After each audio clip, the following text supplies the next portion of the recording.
Before going any further, let's introduce a new concept, a couple of new concepts of scalar and vector quantities which can help you in your subsequent classes as well, and it will lay a solid foundation for your physics, and that is scalar and vector quantities. In the example that we just discussed about distance and displacement, you would observe that distance just gives you an idea about a magnitude.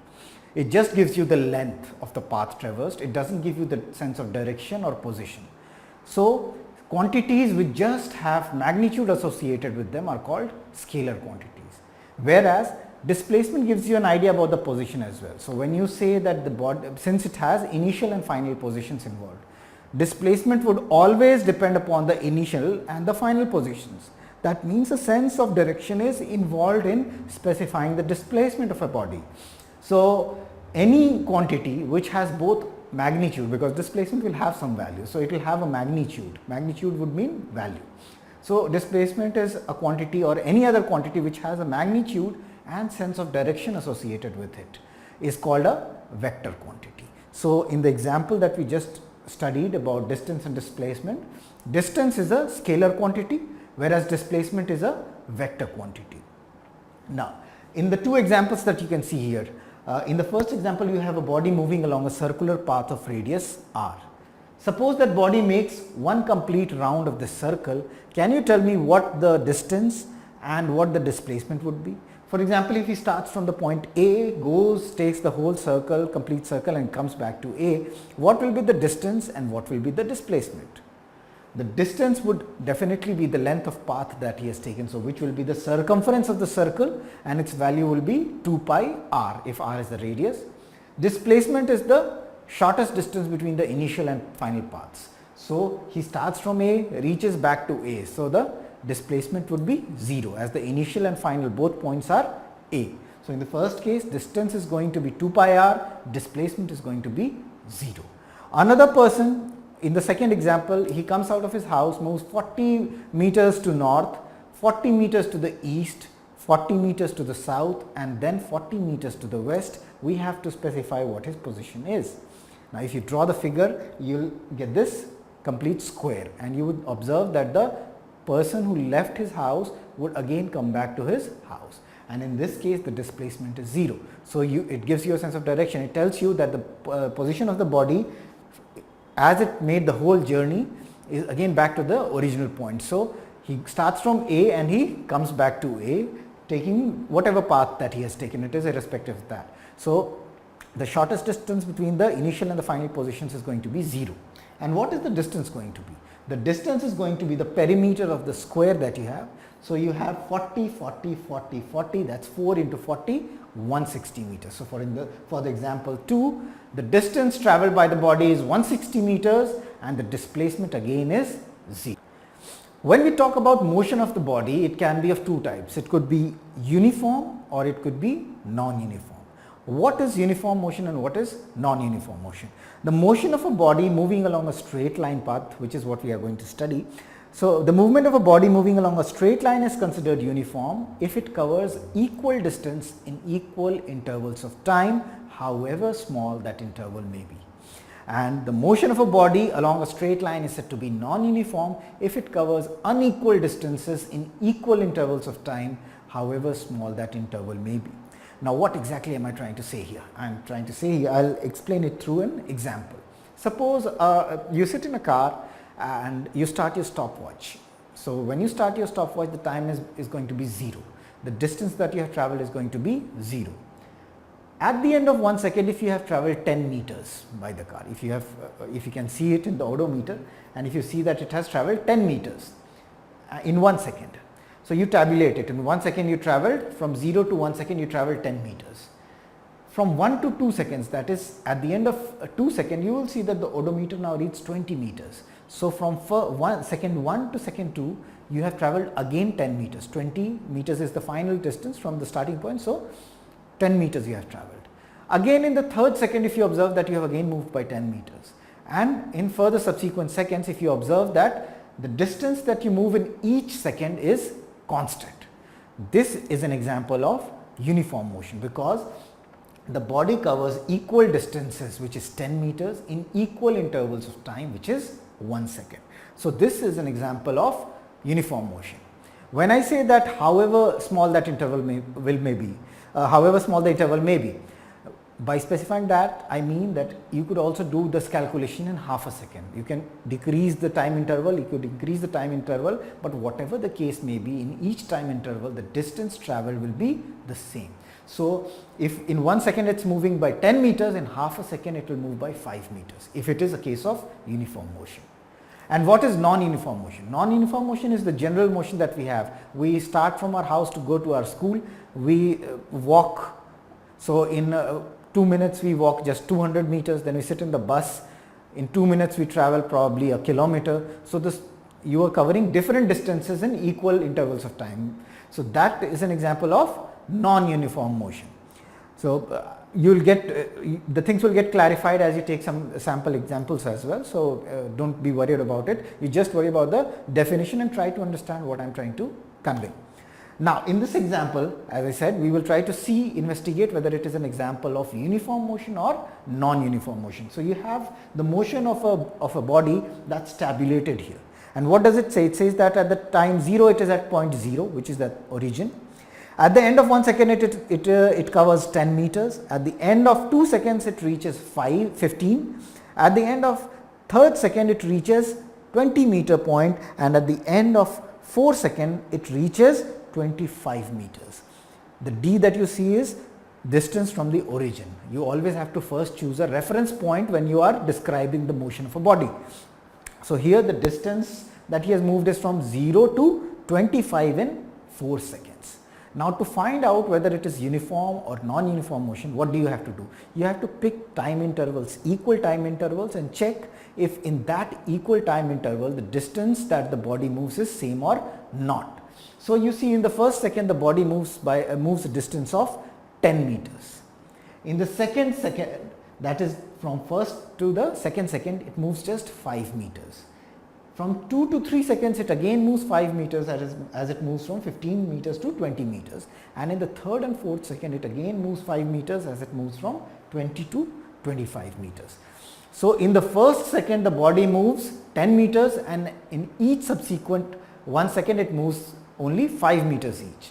So this would be the case of non-uniform motion, as in all equal intervals of time the body does not cover equal distances. In the first second it covers more distance than it covers in the subsequent seconds. Hence this is an example of non-uniform motion. When you have motion, you have to measure it. So for measuring the rate of motion, you have speed and velocity. The speed of a body in motion is a quantity that tells you how fast or slow the body is moving. That is, it tells you about the rapidity of the motion of a body that you are considering. So speed is a quantity that tells you about the degree of fastness or slowness of a body. It is the formula for calculating the speed of any body is taking the distance covered and dividing it by the total time taken. So speed is the distance covered divided by time taken to cover that distance, which is S by T. The SI unit of speed will be unit of distance divided by unit of time. Unit of distance is meter and the unit of time is second. So the unit of speed will be meter per second. It is written as meter slash S, that is meter per second, or meter second to the power minus 1. Both of them are read as meters per second. And the speed can be in various forms. You could have speed in kilometers per hour, which is what your speedometer gives in the car or scooter or a bike that you might be traveling in.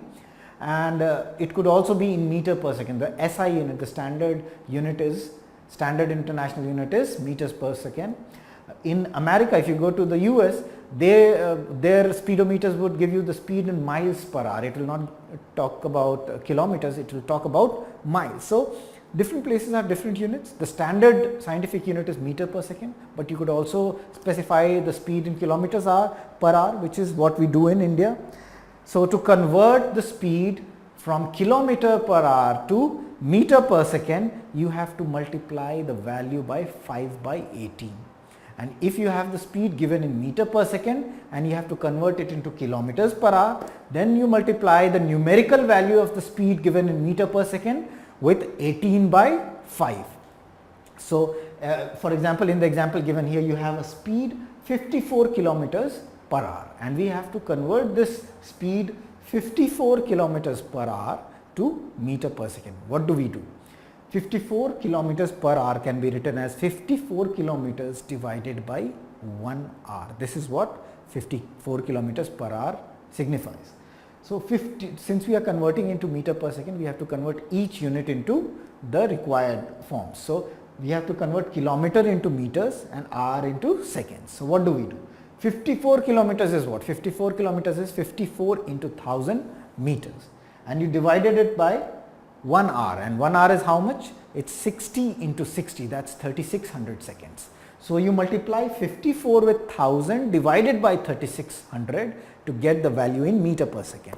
So, the factor 1000 by 3600 is going to be constant whenever you are converting the unit from kilometer per hour to meter per second. If you simplify 1000 by 3600, you are going to get 5 by 18.